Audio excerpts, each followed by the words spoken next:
নমস্কার বন্ধুরা, টিঙ্কু ফ্যাশনে সবাইকে স্বাগত। তো বন্ধুরা, আজ আমি খুব সহজ পদ্ধতিতে ডোরি বানানো এবং লটকন তৈরি করা দুটো একসাথে দেখিয়ে দেব। তাই অবশ্যই স্কিপ না করে ভিডিওটি শেষ পর্যন্ত দেখতে থাকবেন। আশা করছি সহজে শিখে যাবেন। তো দেখুন, লটকন তৈরি করার জন্য, ডোরি বানানোর জন্য আমি এই লম্বা কাপড়টি নিয়েছি। যতটা আপনারা লম্বা ডোরি বানাতে চান ততটাই নেবেন। লটকনের জন্য 3.5 ইঞ্চি চওড়া, দুদিকে 3.5 ইঞ্চি 3.5 ইঞ্চি করেই নিয়েছি। তো দেখুন, প্রথমে আমি কি করব, ডোরিটা বানিয়ে নেব। তো দেখুন, প্রথমে আমি কাপড়টা দু ভাঁজ করে নেব।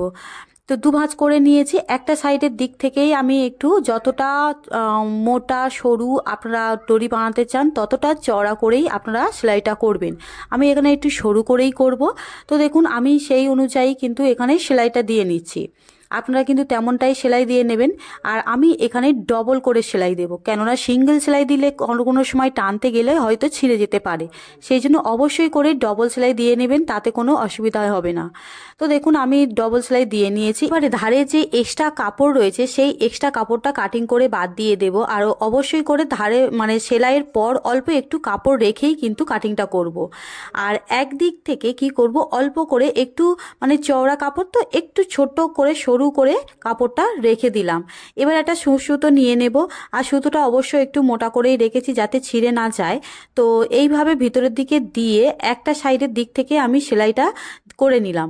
এবার আমি সূচের পিছন দিক থেকে এইভাবে কিন্তু আস্তে আস্তে আস্তে আস্তে এইভাবে ভিতরের দিকে ঢুকিয়ে নেব। আর আমি একটু মোটা বড় সূচ ব্যবহার করছি যাতে এটা নিয়ে যেতে আমার সুবিধা হয়। এই কাপড়ের মুখটা একটু ভিতরের দিকে ঢুকিয়ে দিয়ে আমি আস্তে আস্তে সুতো ধরে ধরে টানবো।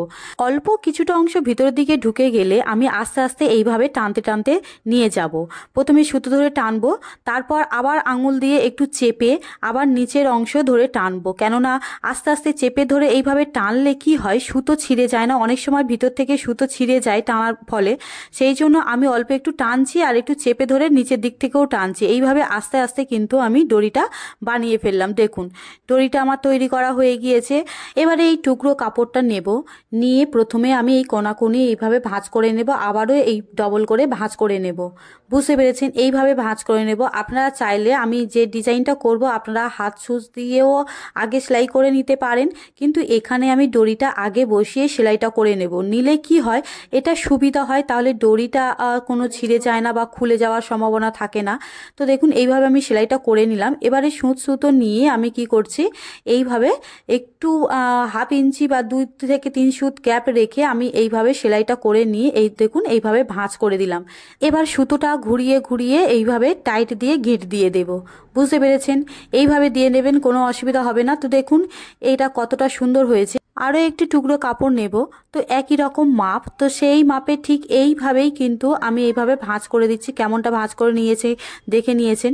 তো দেখুন এইভাবে দিয়ে আমি আরও একটি সেলাই দিয়ে নিচ্ছি। আর অবশ্যই করে আমি ডবল সেলাই দিয়ে নিলাম। এবার দেখুন কত সুন্দর হবে। আর ধারে সাইডে কাপড়ের টুকরোটা কেটে বাদ দিয়ে দিলাম। দেখুন কত সুন্দর লটকনটি তৈরি হয়েছে। ঠিক একই রকমভাবে আমি আরও একটি করেছি, তবে ভিতরের কাপড়টা একটু অন্যরকম, ডিজাইন নেই, প্লেন কাপড়ের উপরেই হয়েছে। এইভাবে লটকন বানালে ব্লাউজটা কিন্তু সত্যি দারুণ দেখতে লাগবে। তো বন্ধুরা, ভিডিওটি যদি ভালো লেগে থাকে লাইক, শেয়ার ও কমেন্ট করবেন। দেখার জন্য অসংখ্য ধন্যবাদ। তো ভালো থাকবেন।